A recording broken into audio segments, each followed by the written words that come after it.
Event organizers have been shouting from the rooftops for the last 2 years, proclaiming that trade shows are back. It's almost like they were trying to speak into existence some kind of self-fulfilling prophecy. And here's the thing, it seems to have worked. Big industry shows like SHOT Show, SEMA, and MRO Americas either sold out floor plans or expanded into bigger venues. Attendance skyrocketed. So far, trade shows in 2023 are continuing the trend. Heck, last week, the Association of the United States Army's annual meeting just broke their record book with over 41,000 attendees and 700 exhibitors. The best of the best of the best, sir!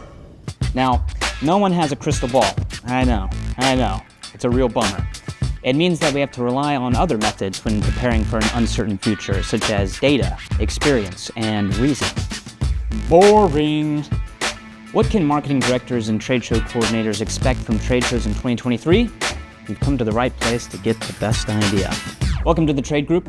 I'm Cameron Wilkinson. We aim to provide up-to-date insights for marketing directors and trade show coordinators like yourself, so you can generate unprecedented returns for your company. If you like this idea, if you want to be the cool department in the office block, then do me a favor and hit that like and subscribe button. Now with that said, here are the top 8 industry predictions and exhibit trends for trade shows in 2023. Number 1, revenue growth will surpass pre-pandemic levels. IBISWorld published an insightful 2023 report on trade shows and conference planning in the US. The report rightly points out that the events industry, especially the major national trade shows, depends on the recovery of domestic travel and corporate profits. Thankfully, both are rebounding. You always come through for a brother. According to the IBIS report, the trade show and conference industry grew at a CAGR of 0.9% to $21.7 billion over the last 5 years, including a growth of 5% in 2023. Revenue is expected to continue growing over the next 5 years at a CAGR of 1.6% to $25.5 billion. To lend perspective, the industry produced $21.9 billion in revenue in 2019. We are predicting that the industry in 2023 will surpass 2019 in revenue. Number 2, private investments in convention centers will grow. The fact that events are rebounding is not lost on event organizers and convention centers. There are long-term benefits for cities and businesses to invest in public and private conference centers. Last month, for example, the master plan for the new Dallas Convention Center was unveiled. The project would cost around $3 billion, with a projected completion date in 2028. The plan will be voted on this November. Number 3, digital marketing will play a greater role in shaping live events. Trade shows are back, but they're also different. I don't know you anymore. The Center for Exhibition Industry Research, CAGR, reports that businesses were forced to find alternative ways to meet business objectives without in-person events during the pandemic. This meant shifting marketing and sales efforts to digital platforms in the short term. The time away from face-to-face gatherings also gave event organizers time to reassess their process for checking in, scanning badges, and live streaming. Some of the biggest shows now permanently include the option to attend the event virtually. Speaking of which, why don't you go ahead and hit that like and subscribe button right now and receive more content from us. Moving on. Number 4, industry participation will rise. There is a trade show for every industry and sector. There's a trade show for funeral directors. I hear that's a lively one. Moving. The coffin's moving. I'm sorry. There's somebody in there. No, it's moving. Just saw it move. This means event professionals have a highly diverse clientele with very different needs. IBISWorld reports that the barrier to entry into the events industry is low. This has several implications. First, many job opportunities are available, from production and sales to design and project management. What's going on? I got a job.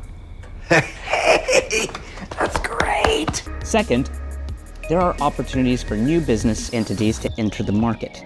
The estimated profit margin for the industry over the next 5 years is over 6%. Number 5, big industry trade shows will get bigger with mergers and acquisitions. This has been a trend for several years now. For example, the Kitchen and Bath Industry Show, KBIS, and the International Builder Show, IBS, run concurrently during the National Design and Construction Week. This is not by accident, it's on purpose. Recently, Informa Markets recently acquired Tarsus, in the largest post-pandemic exhibition deal, and there will be more to come. We have had a pretty good year ourselves. Number 6, startups and small business participation will rise. While digital marketing is becoming an increasingly dominant channel for conducting business, small startups still see promising opportunities for attending events. For example, the CAGR, which I mentioned earlier, reveals that exhibitors can identify multiple value propositions unique to attending events. The top 5 value propositions include face-to-face meetings with prospects and customers, ability to see a large number of prospects and customers in a short period of time, the ability to meet with a wide variety of players, and a chance for prospects and customers to interact with and experience new products, an opportunity to demonstrate new and existing products. What this means is that you have the opportunity to do all of those things in a face-to-face setting, and you wouldn't necessarily have all these in digital marketing. Hence, the value of face-to-face meetings and trade shows.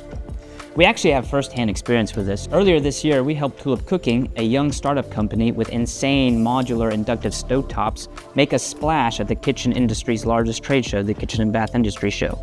If you're a newer company learning to navigate the chaotic waters of the trade show exhibit hall, you might want to check out the link in our bio to this case study.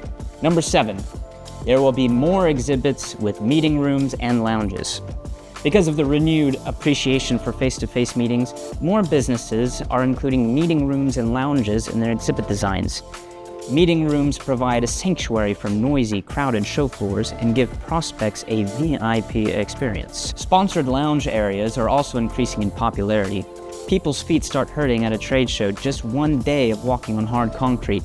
A rest area, sponsored by exhibitors, signals to prospects that they are ready to provide for their needs. Number 8. We will see the birth of a new renaissance in exhibit design. People missed events and traveling. Corporate profits are growing. Canceled events gave time to reassess exhibit strategies. A renaissance typically follows an interest in the past, and people are interested in reuniting and getting back together and experiencing new things in new environments just like they used to. And we've already seen some fantastic breakthrough designs this year.